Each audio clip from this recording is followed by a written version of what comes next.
If you're wondering which USB-C monitors are worth your money, stick around. After we run through each product, I'll give you my personal take. Would I buy it or would I skip it? No fluff, just my honest opinion. Let's get into it. Dell S2725QC.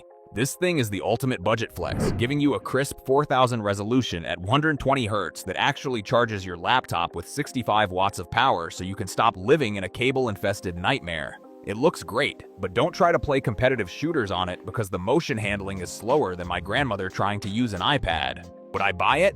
Yes. It is the perfect middle ground for people who want to look professional on Zoom calls while secretly being too cheap to buy the ultra-sharp version. Dell U2723QE. This monitor is the king of contrast with that IPS black tech that actually makes blacks look like blacks instead of a depressing dark gray puddle. While the 90 watts of USB-C power delivery is a total unit, the 60 Hz refresh rate feels like you're scrolling through molasses compared to its faster siblings. Would I buy it? Maybe. Only if your life revolves around spreadsheets and color grading your cat's Instagram photos rather than actually needing smooth motion. Dell U425QE. This absolute unit of a 5000 resolution curved beast is so wide you'll literally need a neck brace just to see your start menu. But the 140 watts of Thunderbolt power means it could probably jumpstart a dead Tesla. It is basically a productivity god, though the price tag will make your bank account file for divorce, and the 120 Hz refresh rate is almost too much power for a screen this massive. Would I buy it?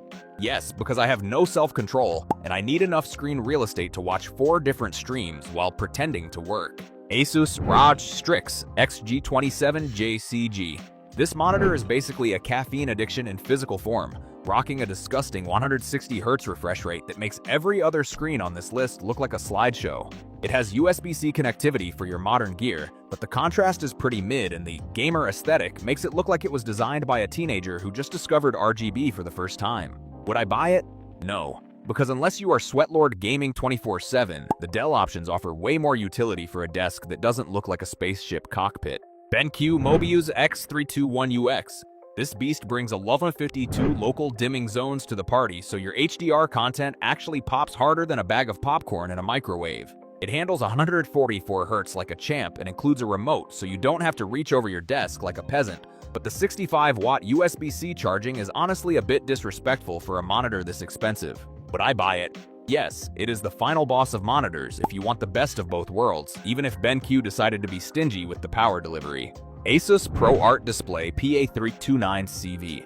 This 32-inch 4K beast delivers a solid 90 watts of power through the Universal Serial Bus C port, which is great because it basically doubles as a space heater with that aggressive matte anti-glare coating that makes light sources look like a white haze from hell. It's got factory calibration so accurate it'll make your neighbor's monitor look like a potato, but have fun manually switching inputs every single time you plug something in because automatic detection apparently wasn't in the budget.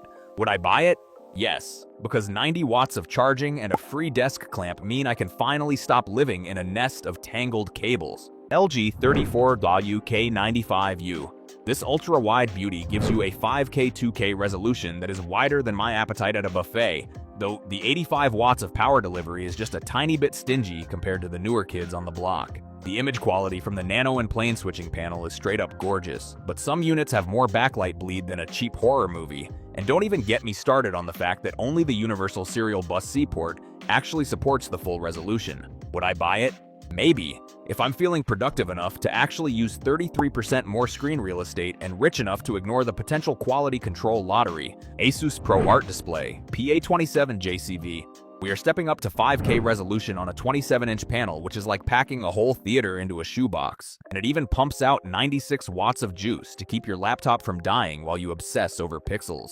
It is basically the overachieving sibling of the PA329CV. But it still suffers from that 60 Hz refresh rate, which feels like watching a slideshow if you're used to anything faster.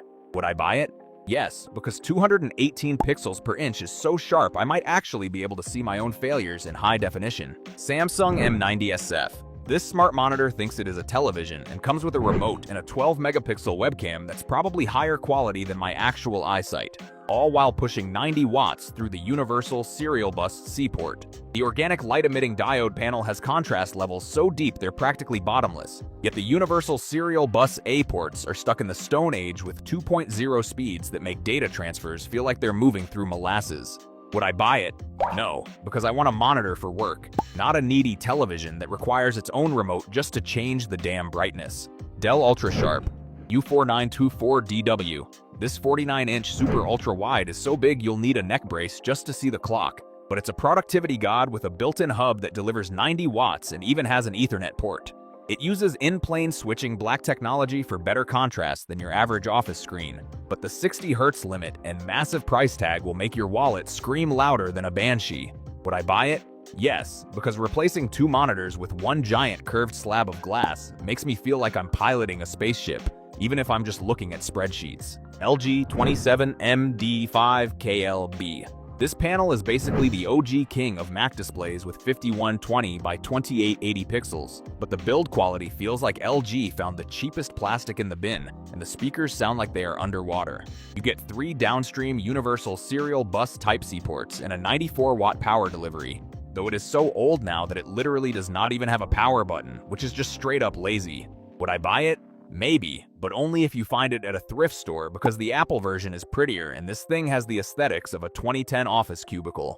Philips 499P9H. This absolute unit is wider than a city bus and features a pop-up webcam that makes you look like a secret agent, but the 65-watt power delivery is too weak to charge a modern laptop under load. It is basically 2 monitors glued together with a built-in keyboard video mouse switch. Although the vertical resolution is so short, you will be scrolling until your fingers bleed. Would I buy it? Yes, because having that much screen real estate makes me feel like I am hacking the mainframe even when I am just checking emails. Apple Studio Display. The image quality is crisp enough to see the regret in your own eyes, and the 96-watt charging is great, but charging $2,000 for a stand that tilts is the most Apple move in history. The 6-speaker system actually slaps, yet the universal serial bus Type-C ports on the back are just for peripherals, meaning you cannot even plug in a game console without a mental breakdown. Would I buy it? Yes, because I am a total slave to the ecosystem, and that aluminum finish looks way better than the plastic LG trash. LG 32U990AS.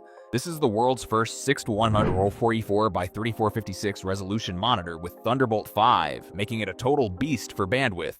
But the 60 Hz refresh rate in 2026 feels like driving a Ferrari with a speed limiter. It has a ridiculous 2000:1 contrast ratio, thanks to the nano in-plane switching black tech, though for $2,000, you would think they could include a webcam that does not look like a potato. Would I buy it?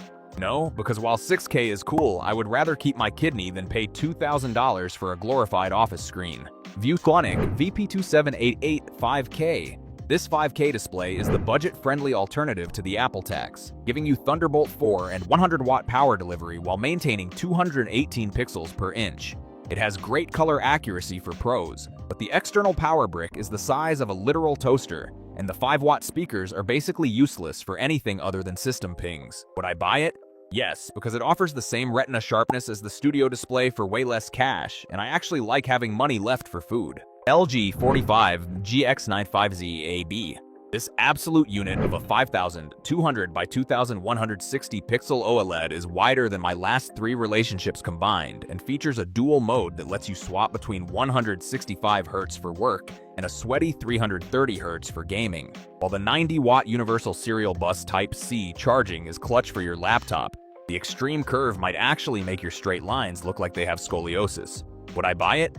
Yes, because having a massive OLED screen that doubles as a curved mirror for my ego is exactly what my desk setup needs. BenQ PD2730S. This 5K beauty is like the nerdy overachiever of monitors with its built-in Thunderbolt 4 daisy chaining and a dedicated puck controller that makes me feel like I am playing air traffic control with my color settings. It delivers 90 watts of power through the universal serial bus Type-C port so your MacBook doesn't die while you are procrastinating. But the chunky bottom bezel reminds me of a double chin I am trying to hide.